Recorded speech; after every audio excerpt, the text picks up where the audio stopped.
자, 여호수아 11장 15절 읽어보세요. 여호와께서 그 종 모세에게 명하신 것을 모세는 여호수아에게 명하였고 여호수아는 그대로 행하여 여호와께서 무릇 모세에게 명하신 것을 하나도 행치 아니한 것이 없었더라. 당시 이스라엘이 이렇게 연전연승하는 근간에는 모세와 여호수아의 순종이 있었다고 그랬죠. 그것에 관해서 순종에 관한 말씀을 지난번에 봤다가 시간 관계상 중단이 되는데 연결해서 오늘 또 하겠습니다. 다니엘서 3장 16절에서 18절. 사드락과 메삭과 아벳느고가 왕에게 대답하여 가로되 느부갓네살이여 우리가 이 일에 대하여 왕에게 대답할 필요가 없나이다. 만일 그럴 것이면 왕이여 우리가 섬기는 우리 하나님이 우리를 극렬히 타는 풀무 가운데서 능히 건져내시겠고 왕의 손에서도 건져내시리이다. 그리 아니하실지라도 왕이여 우리가 왕의 신들을 섬기지도 아니하고 왕의 세우신 금신상에게 절하지도 아니할 줄을 아옵소서. 다니엘서 이 친구가 이렇게 얘기를 하죠. 그리 아니하실지라도 건져주시면 너무 감사하고 그리 아니하실지라도 우리가 왕의 그 섬기는 신을 섬기지도 않고 금신상에 절하지도 않을 거니까 아예 기대하지 마시오 이렇게 얘기를 하는 거예요. 하나님께만 복종하고 순종하겠다 그 말을 하는 거거든요. 이거 사실 왕들이라고 하는 얘기가 아니에요. 하나님 들으시라고 하는 얘기입니다. 지금 태도를 그렇게 분명하게 하니까 어떻게 됐습니까? 역사가 일어났습니다. 불 속에 집어넣는데요. 불 속에 집어넣는 사람이 타 죽을 정도로 그렇게 뜨거웠어요. 불이요. 근데 그 안에 들어갔는데 예수님이 직접 나타나셨어요. 불 속에. 그래가지고 셋 집어넣는데 왜 넷이 왔다 갔다 하냐 그랬잖아요. 하나 신들의 아들 같다 그러잖아요. 그래서 아주 분명하게 이렇게 손을 그으니까 역사가 일어났다는 겁니다. 사단을 어떻게 대적합니까? 눈에 보이지도 않는데 분명하게 말하는 게 사단을 대적하는 겁니다. 사단은 아주 분명하게 말하고 분명하게 손을 걷는 자 앞에서는 약해집니다. 작아져요. 어리숙하게 얘기를 하니까 사단이 자꾸 들러붙는 거예요. 그래 분명하게 손을 긋고 분명하게 말하면 사단은 약해집니다. 야고보서 4장 7절. 그런즉 너희는 하나님께 순복할지어다. 마귀를 대적하라. 그리하면 너희를 피하리라. 대적하라고 그랬죠. 그러면 덤벼든다고 그랬어요? 피한다고 그랬습니다. 그 대적하는 게 뭡니까? 손을 긋는 거예요, 말로. 마귀가 보여서 멱살을 잡아요. 딱 거절하고 손을 긁고 긋고 분명하게 하는 겁니다. 이렇게 다니엘 세 친구처럼. 이게 사단을 거절하는 거예요. 나도 뭐 젊었을 때 여러 가지 유혹이 있더라고요, 보니까. 그때마다 분명하게 말을 하니까 사단이 더 이상 나에게 뭐 들러붙거나 하지 못하더라고요. 분명히 손을 긋버리는 처음부터. 그거를 어리숙하게 얘기를 해가지고 나중에 문제 겪는 사람 한두 사람이 아니었어요. 그래서 인생 살면서 대부분의 문제는 분명히 손을 긋지 않는 거예요. 그 사단이 자꾸 들러붙는 거예요. 들러붙는 걸 막으려면, 대적하려면 분명히 손을 그라는 거야. 그걸 제대로 못하니까 자꾸 들러붙는 거예요. 대부분의 문제가 다 그렇습니다. 딱 손을 안 긋는 거예요, 그 사람이. 손을 안 긋는 게 사단이 자꾸 만만하게 보고 손을 딱 그어보세요. 말로. 그러면 사단은 대적하면 피한다고 그랬잖아요. 선을 그으면 못 달라든다는 얘기를 하는 거야. 간단히 말하면. 손을 안 그어서 문제가 되는 거 전부 다. 술 구원하는 것도 마찬가지야. 한 번 딱 손을 그으세요. 그걸 어리숙하게 얘기를 하니까 뭐 컨디션이 안 좋아가지고 그럼 맨날 컨디션이 안 좋아 그래요? 딱 난 예수 믿는 사람이기 때문에 안 먹는다. 딸이 손을 걸으라고요. 그럼 그 다음부터는 들러붙지 않으니까 한 번만 좀 어려움을 당하면 돼. 모욕적인 말 한 번도 하지. 그거 한 번만 들으면 돼요. 그럼 그 다음부터 뭐 얘기하지도 않더라고. 손을 잘 걸라고 말을 분명히 해야 돼. 그래 사단이 들러붙질 않아. 안 그러면 자꾸 시험거리로 가져오는 거야. 아무튼 우리가 그래서 하나님 말씀이 무조건 아멘만 되어지면 약속의 성취에 대해서는 우리 걱정할 일이 아닙니다. 그거는. 그분이 하실 일이에요. 심지 않은 것을 거두고 누리게 하신다는 신명기 6장의 말씀이 그대로 이루어졌다고 그러잖아요. 무조건 아멘. 무조건 아멘. 그래서 우리가 잘 알다시피 능력은 사람에게 있지 않습니다. 능력은 하나님께 있어요. 더 정확히 말하면 하나님 말씀께 있습니다. 그래서 그분의 말씀에 아멘하고 그 말씀을 받아들이고 순종하는 사람은 그분의 말씀의 능력 때문에 자기도 능력 있는 삶을 살게 되는 겁니다. 아멘하는 사람은 그분의 말씀에 순종하는 사람은 말씀 자체가 능력이 있거든. 그래서 그 능력 있는 삶을 살게 되는 겁니다. 그때부터. 창세기 6장 22절. 노아가 그와 같이 하되 하나님이 자기에게 명하신 대로 다 준행하였더라. 그때까지 비가 한 방울도 안 왔습니다. 수증기가 올라가서 그게 이제 땅을 적시는 거예요. 지금도 그런 땅이 있대요. 어딘가. 비는 한 번도 안 오는데 수증기가 올라가서 그렇게 농사짓는 땅이 있다면 그 당시에 비가 한 번도 안 왔거든. 비가 한 번도 온 적이 없는 세상에 배를 지라고 하는 거예요. 지금. 그것도 산에다가. 그러니까 선정하기가 어렵죠. 그게. 배도 이상한 배야 또 그게. 그런 식의 노아가 오직 말씀에 순종해서 방주를 채웠다는 거거든. 결과적으로 어떻습니까?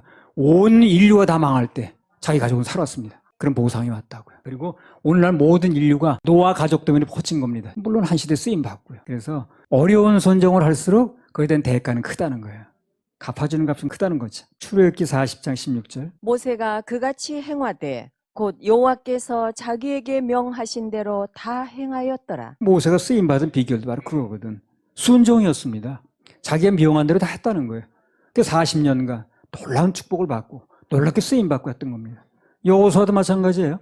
여호수아 10장 12절 14절. 여호와께서 아모리 사람을 이스라엘 자손에게 붙이시던 날에 여호수아가 여호와께 고하되 이스라엘 목전에서 가로되 태양아 너는 기브온 위에 머무르라. 달아 너도 아얄론 골짜기에 그리할지어다 하매 태양이 머물고 달이 그치기를 백성이 그 대적에게 원수를 갚도록 하였느니라. 야살의 책에 기록되기를 태양이 중천에 머물러서 거의 종일토록 속히 내려가지 아니하였다 하지 아니하였느냐. 여호와께서 사람의 목소리를 들으신 이 같은 날은 전에도 없었고 후에도 없었나니 이는 여호와께서 이스라엘을 위하여 싸우셨음이니라. 창세 이후로 세상이 창조된 이후로 해가 지지 않는 시간이 멈춰버린 전무후무한 상황이 벌어졌습니다. 지금 세월이 안 쓴다는 얘기예요. 근데 세월이 섰다니까 이때 창세 이후로. 그것도 여호수아란 인간의 말 한마디에. 그럼 그렇게 된 이유가 있겠죠. 그 아무렇게 된 게 아니잖아요. 그 이유가 바로 여호수아 11장 15절에 나오는 거예요. 읽어보세요. 여호수아 11장 15절. 여호와께서 그 종 모세에게 명하신 것을 모세는 여호수아에게 명하였고 여호수아는 그대로 행하여 여호와께서 물은 모세에게 명하신 것을 하나도 행치 아니한 것이 없었더라. 그러니까 여호수아가 먼저 하나도 빠짐없이 100% 순종을 하는 거예요. 그러니까 하나님께서 그 말에도 동의해 주시는 거예요. 반드시 갚아주셔야 이렇게. 그래서 여호와께서 그 종 모세에게 명하신 것을 모세는 여호수아에게 명하였고 여호수아는 그대로 행하여 여호와께서 물은 모세에게 명하신 것을 하나도 행치 않은 것이 없었더라. 다 순종했다는 거죠. 그리고 그렇게 동의해 주시는 거예요. 그 밑바탕에 그게 있었다는 거예요. 여호수아가 먼저 순종을 심으니까 하나님께서 여호수아의 말에 완전 100% 동의를 해주신 거죠. 신문대로 거둔 겁니다. 신문대로. 노아나 모세나 여호수아나 갈렙이나 그 위대하게 쓰임받은 그 밑바탕에는 다 뭐가 있었다는 거예요. 지금 순종이 있었다는 거예요. 순종하지 않고 멋대로 하는 사람을 쓴 적이 없어요. 그런 사람 무슨 얘기를 해도 안 들으니까. 그래서 한 시대 쓰임 받았던 사람은 어떤 식으로 쓰임 받았던 그 밑바탕에 다 순종이 있었다는 얘기라는 거예요. 그 순종은 믿음에서 나오는 겁니다. 믿지 않는 사람이 순종할 수 없는 거고 믿지 않는 분은 순종할 수 없는 거거든. 그 순종을 한다는 건 그 사람 믿음이 있다는 얘기라는 거예요. 순종을 안 한다는 건 안 믿는다는 얘기지. 그 안 믿는 사람은 어떻게 쓰냐고. 지난 주중 예배에서도 말씀드렸듯이 내가 볼 때 이해가 안 가는 거. 그런 일이 아멘 하면 역사가 크다고 그랬습니다. 아무튼 하나님 말씀에 그 순종이 중요한데 그러면 그 순종이 누구 힘으로 되느냐 하는 거예요. 그것도 하나님 힘으로 되는 겁니다. 예배 성공하면 순종할 수 있는 힘을 주시는 거예요. 그래도 되는 거예요, 그게. 내가 막 노력하고 의지로 되는 게 아니고. 그 불 속에 들어가는 거 자기 의지로 되겠어요, 그게. 하나님이 그 힘을 주시는 겁니다, 지금. 순교하는 것도 마찬가지라고 그래요. 뭐 나는 그 일을 당해본 건 아니지만 그 순교가 사람 힘으로 되는 게 아니라고 그래요. 그 순교할 때쯤 하나님께서 힘을 주신답니다.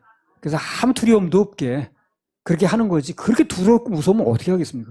힘을 주시는 건데 그게 다 예배 성공하고 하나님께 잘 보이면 어떤 경우에도 할 수 있는 힘도 주시는 겁니다. 노아도 그 시대에 가장 경외하니까 그렇게 비가 안 오는 시대에도 방주를 지을 수 있는 순종할 수 있는 힘을 주신 거거든. 그게 하나님이 공급하시는 힘으로 되는 건데 단 우리에게 중요한 건 그 말씀대로 하겠다는 결심만 하면 돼. 결심도 안 하면 안 되는 거고 결심만 하면 주님이 도와주시는 거예요. 순종하려는 마음조차 없는데 주님께서 돕지는 않으시거든요. 그래서 결정은 내가 하는 게 성서적이라고 이미 여러 번 얘기를 했습니다. 결정은 내가 하는 거예요. 각자 하는 겁니다. 결정까지 그것까지 대신해 주지는 않아요. 대신 결정해주면 로봇이지. 결정만 분명하게 하면 그리 아니하실지라도 나는 그 절하지 않겠다 이 결정을 하니까 하나님 그다음부터 책임지시는 거예요. 불 속에 들어가도 건져내시는 거고. 나는 마음만 정하고 그리고 나머지는 주님의 도우심을 기다리면 하늘로부터 힘이 오고 도움이 오는 것입니다. 자, 여호수아 11장 16절에서 19절. 여호수아가 이같이 그 온 땅 곧 산지와 온 남방과 고센 온 땅과 평지와 아라바와 이스라엘의 산지와 그 평지를 취하였으니 곧 세일로 올라가는 한락산에서부터 헤르몬 산 아래 레바논 골짜기의 바알갓까지라. 그 모든 왕을 잡아 쳐 죽였으며 여호수아가 그 모든 왕과 싸운 지는 여러 날이라. 기브온 거민 히위 사람 외에는 이스라엘 자손과 화친한 성읍이 하나도 없고 다 이스라엘 자손에게 쳐서 취한 바 되었으니. 결정은 내가 하는 게 성서적이라고 그랬습니다. 나는 마음만 정하고 나머지는 주님의 도우심을 기다리는 거예요. 단 그때 기다릴 때 원망하거나 불평하거나 낙심하거나 절망하거나 그건 아주 금물입니다. 감사의 말을 하고 희망 중에 소망 중에 기다리면 하나님 반드시 하늘로부터 도움이 옵니다. 기대하세요. 여호수아 11장 18절 19절. 여호수아가 그 모든 왕과 싸운 지는 여러 날이라. 기브온 거민 히위 사람 외에는 이스라엘 자손과 화친한 성읍이 하나도 없고 다 이스라엘 자손에게 쳐서 취한 바 되었으니. 여호수아가 적들과 전쟁한 날이 여러 날이라고 그랬어요. 여러 날. 보통 이 전쟁이 진짜 시작되면 빨라야 여러 달입니다. 며칠 만에 끝나는 경우는 거의 없어요. 뭐 이스라엘이 뭐 6일 전쟁 그런 것도 있지만 그런 경우는 드문 일이고 하나님 도우셔서 한 전쟁이니까. 그럼 말고 일반적인 전쟁은 거의 다 여러 달 걸립니다. 아니면 여러 해 걸려요. 그 세계사에 보면 30년 전쟁이 있어. 100년 전쟁도 있어. 그렇죠? 우리나라 6.25도 3년 동안 했습니다. 전에 걸프전 이런 거 있었잖아요. 최첨단 무기 동원됐죠. 그래도 종전까지는 거의 1년 이상 끌었습니다. 그러니까 여기 여호수아가 한 나라도 아니고 무려 31나라 왕하고 싸우는데 몇 년, 몇 달도 아니고 겨우 여러 날이라고 그랬잖아요. 며칠 만에 한 거예요. 몇 달도 아니고. 뭘 의미합니까 이게? 하나님이 도와주셨다는 얘기라는 거예요. 여러 날 만에, 여러 달도 아니고 여러 날 만에 서로 왕하고 싸울 수가 없어요. 이길 수가 없는 거예요. 그 전쟁이 간단히 끝날 수 없는 거예요. 한 나라하고 싸우는 것도 보통 몇 년 걸리는데. 그래서 여러 날 만에 이렇게 31왕을 전부 다 쳐부셨다는 건 전적으로 하나님 도우셨다는 거거든. 먼저 여호수아가 따르기로 결심을 하니까 하나님께서 그 하는 일마다 개입해서 도와주시는 거예요. 꼭 하겠다는 마음, 순종하겠다는 마음, 하나님 편에 서겠다는 마음, 이 마음이 중요합니다. 순종하면 하겠다는 마음만 품면 하나님이 계속 도와주십니다. 그분의 마음에 들기만 하면 하나님께 그 사람의 세월을 단축해 주시는 거예요. 몇 년 걸릴 거, 몇십 년 걸릴 거, 단 하루에 되는 거야. 그래서 몇 년 걸릴 전쟁이 여러 날 만에 달도 아니고 그렇게 끝내주시는 거예요. 시간을 벌었다는 거죠. 다른 사람 몇십 년 걸릴 일을 단 며칠 만에 할 수 있는 거예요. 이렇게. 그걸 가지고 우리는 세월의 축복을 받았다. 이렇게 얘기를 하는 겁니다. 그래서 순종하고자 하는 마음을 가지고 있으면 하나님께서 세월의 축복을 주세요. 그분의 마음에 들기만 하면 모든 것을 단위도 바꿔주십니다. 세월만 바꿔주시는 게 아니라. 베드로후서 3장 8절. 사랑하는 자들아, 주께는 하루가 1000년 같고 1000년이 하루 같은 이 한 가지를 잊지 말라. 주께는 하루가 1000년 같고 1000년이 하루 같다. 단위와 관계없다는 얘기라는 거죠. 1000년이 하루 같고 하루가 1000년 같다. 1000년이 하루 같은 건 천국이에요. 하루가 1000년 같은 건 지옥입니다. 그걸 얘기를 하는 거예요. 어딜 갈 겁니까 지금? 어딜 선택할 거예요? 계산이 안 나오는 겁니까 이게? 몰라서 그러는 거예요. 속아서 그러는 거예요. 아무튼 사랑하는 자들아, 주께는 하루가 1000년 같고 1000년이 하루 같은 이 한 가지를 잊지 말라. 그러니까 1000년이 하루 같을 수 없고 하루가 1000년 같을 수 없어요. 세상에서는 단위가 다르니까. 근데 하나님이 그렇게 할 수 있다는 거거든 지금. 그 단위가 문제가 안 된다는 얘기라는 거예요. 그분께는 하루나 1000년이나 단위가 상관없다 하는 얘기를 하시는 겁니다. 모든 것을 긍정적으로 해석하고 감사하다 보면 좋은 날, 형통한 날이 훨씬 예상보다 빨리 올 수 있다는 거예요. 그렇게 하실 하나님께 박수만 올려드립니다. 순종하면 반드시 거기에 대가를 해주셔요. 순종을 했는데 넘어가는 경우는 없어요. 어려운 순종은 반드시 보상을 해주셔요. 여호수아 11장 18절부터 20절. 여호수아가 그 모든 왕과 싸운 지는 여러 날이라. 기브온 거민 히위 사람 외에는 이스라엘 자손과 화친한 성읍이 하나도 없고 다 이스라엘 자손에게 쳐서 취한 바 되었으니 그들의 마음이 강팍하여 이스라엘을 대적하여 싸우러 온 것은 여호와께서 그리하게 하신 것이라. 그들로 저주받은 자 되게 하여 은혜를 입지 못하게 하시고 여호와께서 모세에게 명하신 대로 진멸하려 하심이었더라. 기브온 족속을 제외하고 여러 나라가 다 강팍하게 나가더라는 거예요. 그래서 구원받지 못했다는 거죠. 그런데 그것도 이유가 있다는 거예요. 결론부터 얘기를 하면 그것도 말씀 때문에 그렇습니다.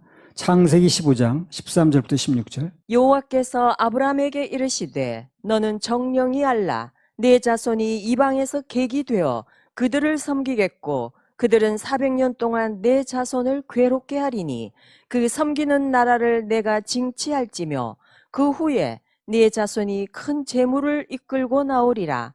너는 장수하다가 평안히 조상에게로 돌아가 장사될 것이요 네 자손은 4대 만에 이 땅으로 돌아오리니 이는 아모리 족속의 죄악이 아직 관영치 아니함이니라 하시더니 내 자손은 4대 만에 이 땅으로 돌아오리니 이는 아모리 족속의 죄악이 아직 관영치 아니함이니라. 아모리 족속의 죄가 관영할 때까지 기다리겠다는 얘기죠. 그러니까 강팍하게 대적하는 사람들도 다 그들이 그렇게 하는 게 아니에요. 그 뒤에 하나님의 뜻이 있는 겁니다. 모든 일에는 하나님의 섭리가 다 있는 거예요.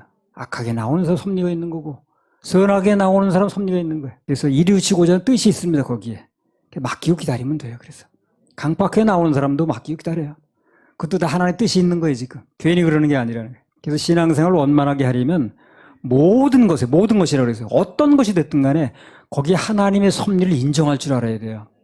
그 인정 못하니까 너무너무 답답한 일이 벌어지는 거예요. 뭐 원망이 나오고 불평이 나오고 하나님이 살아계시면 그럴 수가 있냐고 그러고 그게 다 왜 그러냐면 섭리를 인정 못해서 그래요. 섭리를 인정을 할 때 어떤 일이 벌어져도 인내할 수도 있고 또 그분의 일하심을 체험할 수 있는 겁니다. 살아보니까 그렇더라고. 하나님의 섭리를 인정이 안 되니까 입에서 막 말이 나가는 거야. 그럴 순 없다는 둥. 원망이 나고 불평이 나고 또 안 되면 좌절되고 그렇습니다. 그런데 모든 일에는 하나님의 섭리가 있다는 거예요. 또 때가 있다는 겁니다. 그렇잖아요. 심을 때가 있고 거둘 때가 있고 돌을 던질 때가 있고 거둘 때가 있고 낳을 때가 있고 죽을 때가 있고 다 때가 있는 거예요. 그게. 그걸 거슬릴 수가 없는 거예요. 그러니까 하나님께 섭리를 인정하고 나는 오늘을 어떻게 사느냐가 중요한 거지 자꾸 원망하고 불평하고 그러면 안 됩니다. 여호수아 11장 21절. 그때에 여호수아가 가서 산지와 헤브론과 드빌과 아납과 유다 온 산지와 이스라엘의 온 산지에서 아낙 사람을 멸절하고 그가 또 그 성읍들을 진멸하였으므로. 성경을 이제 깊이 보지 않고 마음을 열고 보지 않고 그냥 보면 뭐 때문에 이런 말을 써놨을까 장황하게 이게 무슨 오늘 사는 사람에 무슨 의미가 있는 건가 그렇게 이제 생각할 수 있거든요. 본문에 특별히 아낙 자손을 멸절시킨 거에 대해서 언급이 나왔어요. 이것도 이유가 있는 거예요. 하나님께서 어떤 사실 하나를 강조하시려고 그러는 거예요. 자, 민수기 13장 30절에 33절. 갈렙이 모세 앞에서 백성을 안돈시켜 가로되 우리가 곧 올라가서 그 땅을 취하자 능히 이기리라 하나 그와 함께 올라갔던 사람들은 가로되 우리는 능히 올라가서 그 백성을 치지 못하리라. 그들은 우리보다 강하니라 하고 이스라엘 자손 앞에서 그 탐지한 땅을 악평하여 가로되 우리가 두루 다니며 탐지한 땅은 그 거민을 삼키는 땅이요 거기서 본 모든 백성은 신장이 장대한 자들이며 거기서 또 네피림 후손 아낙 자손 대장부들을 보았나니 우리는 스스로 보기에도 메뚜기 같으니 그들의 보기에도 그와 같았을 것이니라. 이스라엘 백성들이 불평을 하면서 원망하면서 뭘 얘기를 하는 거예요 지금? 아낙 자손 얘기를 하는 거예요. 거기 가니까 아낙 자손이 있어가지고 안 된다는 거예요. 장대 같은 사람들이 있는데 우리가 어떻게더라 우리 다 죽이려고 그러는 거다 막 이런 얘기를 했거든. 아낙 자손이 있다는 걸 가지고 하나님 뜻을 거역하는데 원망하는데 써먹은 거예요. 아낙 자손이라는 환경을 보고 두려워해서 원망하고 불평했어요 그 사람들이. 오늘 보니까 어떻습니까? 아낙 사람들은 결국 다 멸절됐다고 그랬어요. 그러니까 당시 그 환경을 걱정할 필요가 없었던 거지. 그걸 얘기를 하려고 그러는 거예요 지금요. 그냥 써놓은 게 아니고 성경은 답이 나오는 거예요. 그래서 그게 그 당시에 걱정할 필요가 없었던 거구나. 답을 보니까 그렇게 어렵던 문제도 답만 봐요. 쉽지. 답이 그거야. 수수께끼도 되게 어려워. 근데 나중에 답을 알아봐. 쉽지. 환경은 되게 어려워 보이고 야, 그 엄청난 게 있네. 엄청난 게 아니야. 나중에 보니까 다 하나님이 해결하셨다는 얘기를 하시는 거예요 지금. 그 당시에 걱정할 필요가 없었다는 얘기지. 그걸 오늘날 얘기를 하는 거고 사는 사람들에게. 그러니까 지금 일어난 무슨 문제가 어떤 문제지 걱정할 필요가 있다 없다. 없다는 얘기를 하는 거예요. 모든 것은 눈에 보이는 환경대로 되는 게 아니고 말씀대로 약속대로 언약대로 된다는 거. 하나님 그걸 강조하시는 거예요 지금. 폐수 같은 환경 믿지 말고 생수 같은 말씀을 믿으라는 겁니다. 환경은 폐수예요. 폐수 먹으면 죽습니다. 말씀은 생수입니다. 말씀을 먹어야 돼. 그래서 살아나는 거예요. 어떤 경우에도 하나님의 약속을 바라보고 하는 사람은 언젠가 반드시 그 약속이 이루어지는 날을 눈으로 확인하는 날이 오게 되는 겁니다. 우리 생손에 서울께 주신 약속도 많이 있는데 반드시 이루어질 거예요. 믿고 기다리면 꿈은 반드시 이루어집니다. 하나님께 박수만 올려드려요.